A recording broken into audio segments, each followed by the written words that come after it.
Morning, everybody. Welcome to Lickbranchfarms. My name's David. Behind me, you'll see the 12 by 16 chicken coop I started on back in the spring. Finally got it somewhat finished up. I still got to stain it, paint it, whatever I'm gonna finish it with. I still haven't decided what I'm gonna do there. But today we're gonna be working on the nesting boxes for the coop, the room part of the coop on the inside, where the chickens are gonna be. We're gonna be working on the nesting boxes. I got it figured to where I can get about 10 nesting boxes in here. I generally keep 20 hens, so that should be plenty of room.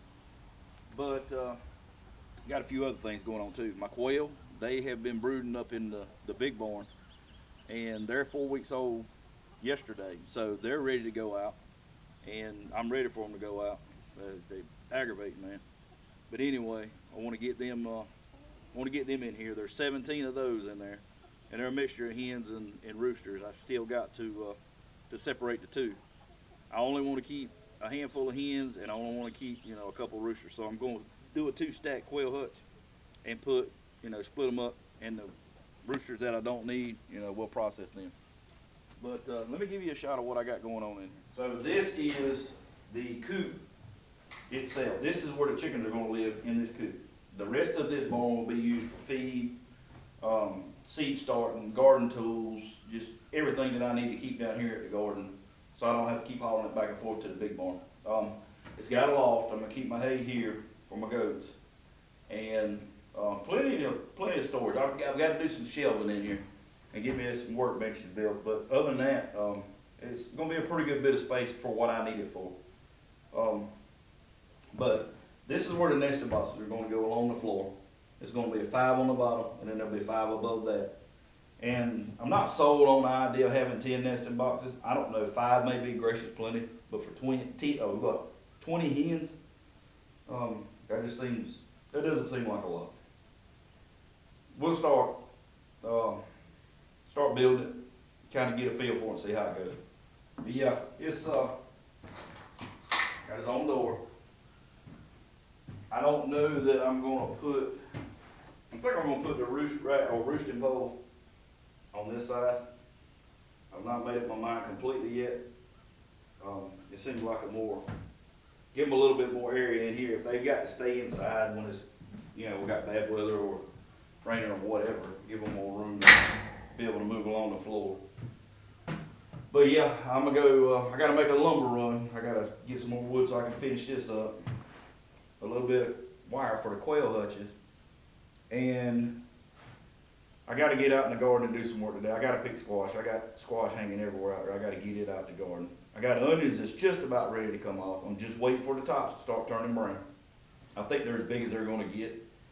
I need to put soda in my corn, but it is so wet out there. There's no way I'm going to get a tractor in that field. The wind blowed it over a couple of days ago, and it's just now starting to come back up. So it's probably, I'll give you a shot at that. It's probably knee high. But peas, I've got a ton of them out there, but the deer know they're here, so that's gonna be an ongoing problem. I got to do something about that. They were out there again last night. So we got a lot of stuff going on, got a lot of projects going, got a lot of work we got to do.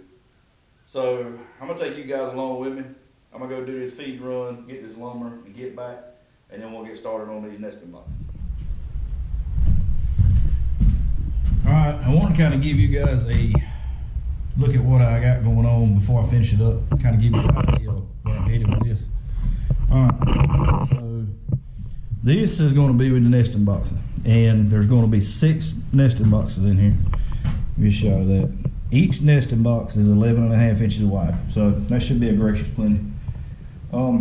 There's going to be a 2-lid setup here. So I can raise this, get these 3. Put that one down, raise this, and get this through, just so I ain't got to open a big lid and them hens start jumping out. But that's where we at so far. Let me get around and give you a shot to the front. Now I am going to put a skirt board along the bottom there to kind of keep the hay or pine shavings or whatever I use for bedding to keep it in, and plus give them a sense of security.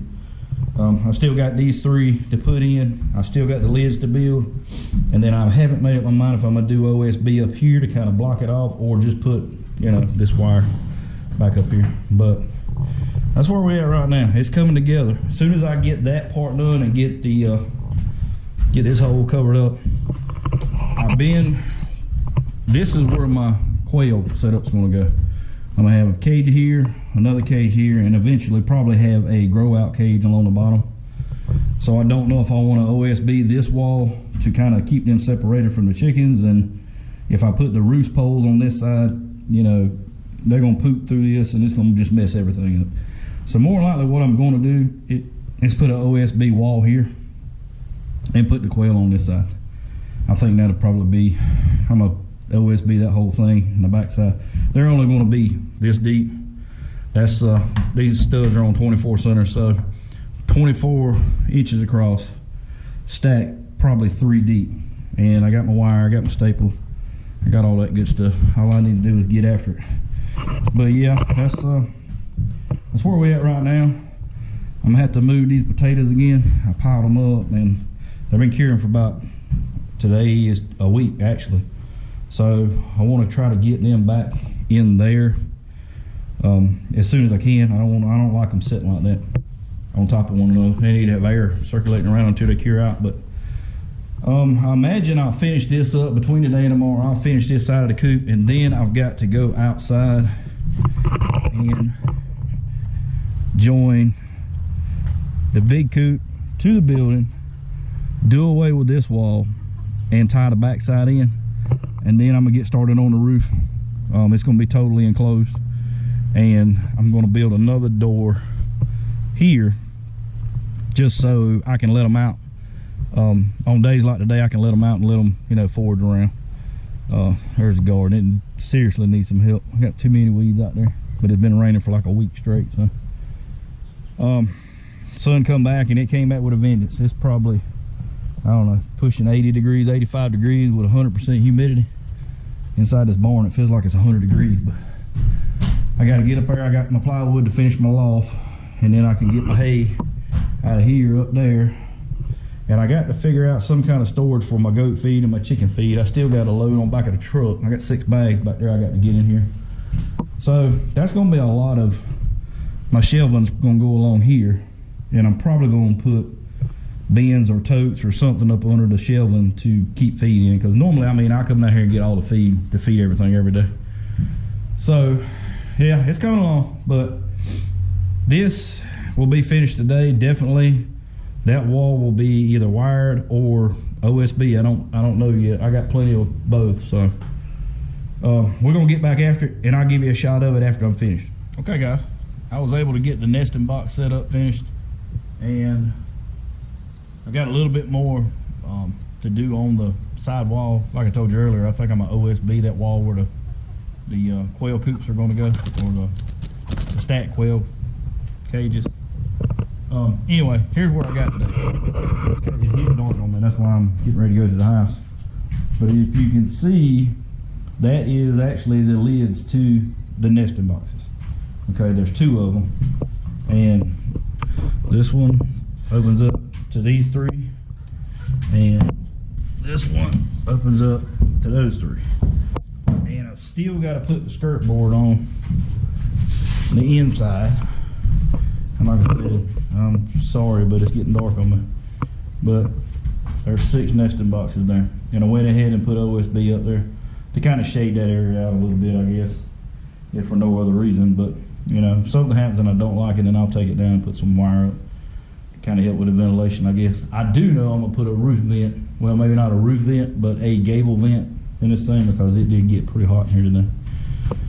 But like I told you earlier, tomorrow I'm gonna spend some time putting OSB here, here, and here, so I can get started on the quail coops. But for now, got a pretty good ways in a little over a day and a half. I built that whole thing in about a day.